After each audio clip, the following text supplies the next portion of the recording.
Hi folks, and welcome back to Quarantine According to Eddie. It's, what, 9:15 in the morning? I know. On Monday the 23rd of March, it's day 3. I was doing a blood bike shift last night, and things have been changing so quickly that from when I started till when I finished, it's all changed already. So it looks like the UK is now tightening up on its travel. Self-isolation over the weekend didn't go so well, with record numbers of people in Snowdonia. What were you thinking? So it looks like travel's going to be restricted as well. But you know, to be fair, that's reasonable. We do need to suppress this virus. So, keeping up with the social distancing, doing what we can. I certainly, for one, if I do have to travel, I'm going to try and ride as much as I can. So I'm wearing my helmet and wearing gloves, if I have to. Obviously not everyone can do that, but if we can all do what we can, when we can, it's going to make things better. Had updates from my family. I've got my mum stuck in New Zealand, I've got my brother stuck in Australia, I've got my dad and his family who are completely self-isolated because 2 of them are in vulnerable groups. Yeah, okay, I'm starting to feel it just a little bit, but I'm sticking with this feeling that if we all just play the game, should be better. Hopefully, Okay, so it's now, 11:40 in the morning. Feeling a bit more composed now. I mean, my family is safe, they're okay, we'll make sure that they're alright. So, I just need to stay calm, stay collected, follow the plan.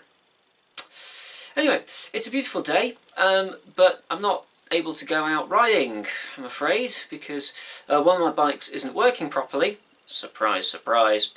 And the other one is currently out with a friend who should bring it back soon.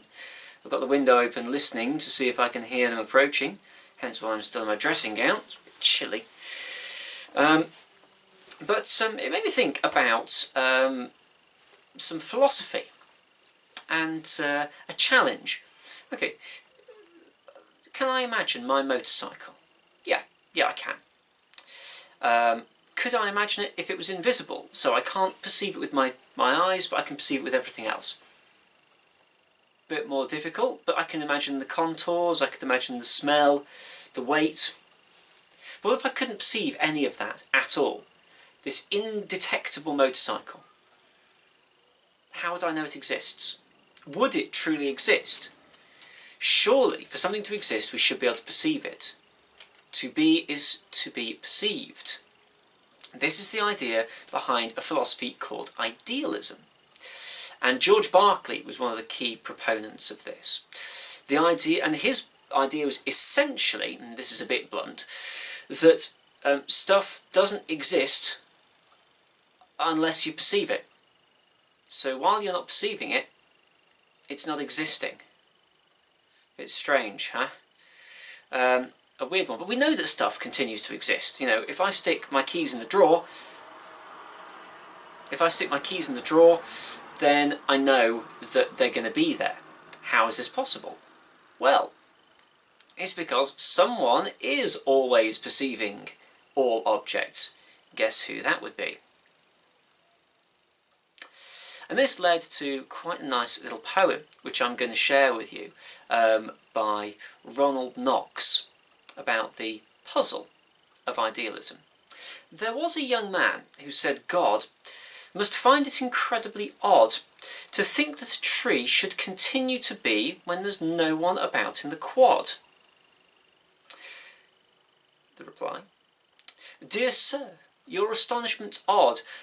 I'm always about in the quad, and that's why the tree will continue to be, since observed by yours faithfully, God. So what do you think to idealism? Do you think that objects obviously have some sort of permanence to them, hence why they continue to exist? Or do you think actually there's something in this idea that an object that cannot be perceived at all can't be differentiated from one that doesn't exist? One to think on anyway. So, if you've got any questions, obviously, comments, let me know. Otherwise, thanks for watching. See you next time.